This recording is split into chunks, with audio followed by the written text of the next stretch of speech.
Aww. What are you reading? Just this heartwarming book giving me all the feels. Oh.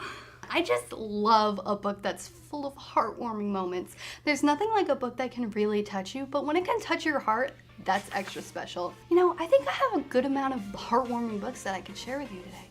That's gonna be my next one. But first, let me get back to the book.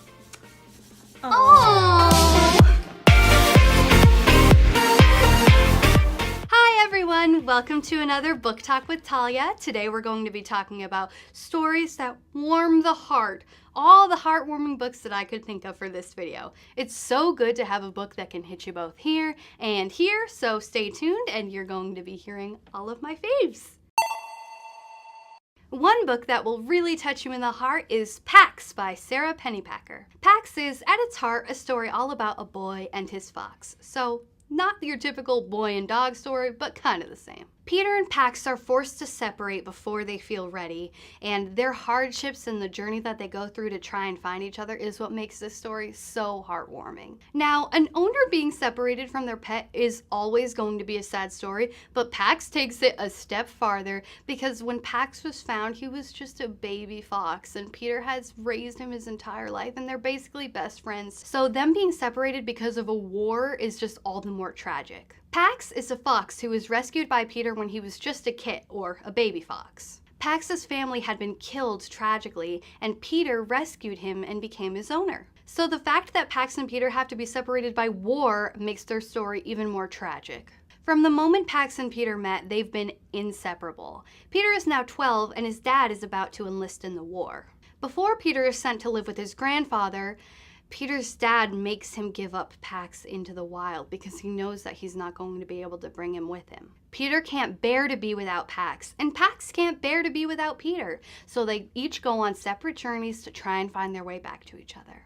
Pax has to learn what it's like to live in the wild, Peter has to learn what it's going to be like to live in a world filled with war, and they both have to realize whether or not they're better off without each other in this new environment. There's just feels everywhere with this book, and if you love dog stories or just owner and pet stories in general, this will definitely tear at your heartstrings because A Boy and His Fox is like the new A Boy and His Dog. It's just so good. And that is Pax by Sarah Pennypacker. One book that will definitely hit you in the heart is The One and Only Ivan by Katherine Applegate. Ivan the gorilla has lived in the Exit 8 Big Top Mall and Video Arcade since he can remember, basically. He's been in there for 28 years. Ivan's not exactly happy living there, but he's not sad either. It's just his life. Living in the mall is the only life that he's known since he was young, and he doesn't really remember his time in the jungle at all. But one day, things change for Ivan in a big way when a baby elephant comes to join him in the mall named Ruby. Ruby remembers everything about where she came from. You know what they say about elephants, they have a great memory. So Ruby, of course, tells Ivan all the stories about her life before she came to the mall, and Ivan starts to realize that maybe there's more out there for him than he remembers. Most importantly, Ruby's stories start to make the mall feel kind of like a prison, and Ivan sees all the life and happiness that Ruby had back when she was free, and he decides that he's going to stop at nothing to get her free again. Even if Ivan can't help himself after 28 years, he's going to do everything he can to get Ruby free. This book is just so sweet and heartwarming, and it's great to see the animals all join in together to help Ruby, especially Ivan, since he's had such a hard past. And if you like animals, or you just want to look for a heartwarming story that's going to hit you right in the feels, definitely check out The One and Only Ivan by Katherine Applegate. One book that'll hit you right in the heart is Things That Surprise You by Jennifer Muscari. The base story in this book is one that almost everyone can relate to. Emily is about to start middle school, and her best friend Hazel has been acting pretty differently lately. It almost feels like Hazel would rather be friends with the girls on the hockey team than Emily, who she's been friends with since forever. Em still wants to geek out over Unicorn Chronicles and go to their favorite pizza place, The Slice. But Hazel's more into salads now and playing field hockey with her friends. Although the book sounds a little standard right now, what really touches your heart are the parts of this book that go beyond that base story. So, along with having problems with her best friend and starting middle school, Em's older sister is also struggling with an eating disorder. She's been gone at a treatment facility for some time, and it's really taking a strain on Em and the whole family. Emily's parents have also split up, not exactly because of the problems with their older sister, but it almost feels that way. And now Emily's stuck between two different families, a new step-parent that she doesn't really want to deal with, but they want to have a relationship with her. And she's just trying to deal with middle school and all of the problems that she's already having, along with this family drama and worrying about her sister all the time. Em just wants to make the bad stuff in her life go away. She wants to be perfect, she wants her sister to be happy, and she wants her family to get back together again. But of course, life is never that simple. This book really highlights how family and friendship can come together and fall apart in ways that you don't expect, and I just think this is a really good read for anyone who's having a hard time right now, or if you're just interested in gaining some empathy and learning about what your friends might be going through. This is definitely a book that you should check out. And that was Things That Surprise You by Jennifer Mascari. One book that's gonna hit you in the head and in the heart is Orphan Island by Laurel Snyder.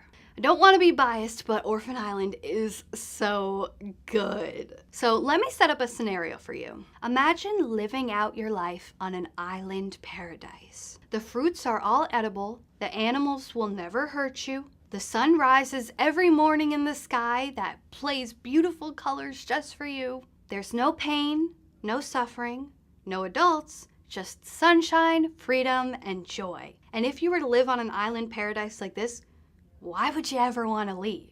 That is the struggle of the main character in this book. Ginny is the elder on the island, meaning that she is the oldest of all the orphans on Orphan Island. Being the oldest also means that Ginny has been on the island the longest. Every year, on the day of the changing, a green boat arrives out of the mist to the island, carrying a new youngest orphan that's going to live on the island. In their place, the oldest child on the island, the elder, has to get in the boat and they replace each other. Where the boat goes, no one knows. This book will touch your heart, but it will also make you think a lot. I can't imagine how hard it would be to live somewhere for your entire life and then know that you have to leave and you don't know where you're gonna end up. That is just terrifying to me. And that was Orphan Island by Laurel Snyder. One book that'll warm you right up is Posted by John David Anderson. At its core, Posted focuses on the friend group of 4 boys: Dee Dee, Bench, Frost, and Wolf. Yes, those are nicknames. Nobody would name their child Bench, I like to think. The friend group is kind of unusual, but they definitely make it work. Bench is into sports, Wolf is a piano prodigy, Frost likes to write poetry, and Dee Dee is a D&D, Dungeons & Dragons, wizard. Even though they're all really different, they've had this solid friend group for quite a while, and now that 8th grade is coming to a close and they're almost going to be going into high school, everyone's sure that they're just gonna stay friends. Of course, not everything is always that simple. After a particularly bad text about a teacher was seen by a teacher, cell phones at Branton Middle School have been banned. The 4 boys at first don't really know what to do with themselves because everybody uses their phones to text each other during class, play games, just usual everyday stuff. But they decide they're not gonna let the cell phone ban stop them from communicating with each other. So they start using Post-it notes and leaving them on each other's lockers, desks, backpacks, whatever. And it ends up starting a whole Post-it note, sticky note war. At first, everything seems great until people start using the sticky notes to write kind of mean things about other people. Since they're all anonymous, anyone can just get away with writing anything. Along with all of this chaos comes a new student named Rose. On Rose's first day, she actually ends up sitting with the 4 boys at their lunch table. Frost, Dee Dee, and Wolf come to accept her, but Bench isn't quite as accepting. Things are just different between everyone, and now that Rose has been thrown into the mix, things are way worse than they ever have been before. This book just really makes you feel a lot of things. I think it digs into some of the harder parts of middle school that people don't really want to talk about, but lots of people go through anyway, so it's important to have these kind of books out there so that you can understand you're not alone, so that maybe you can understand your friends if they're having these problems. And that is Posted by John David Anderson. And those are all the heartwarming tales that I have for you today, but of course, if you have any other heartwarming tales that you want me to talk about, please leave those in the comments below. Don't forget to hit the notification bell so you don't miss any book talks with Talia, and make sure to subscribe so you get to see everything else that Shelf Stuff channel has. I will see you on our next book talk with Talia, and goodbye!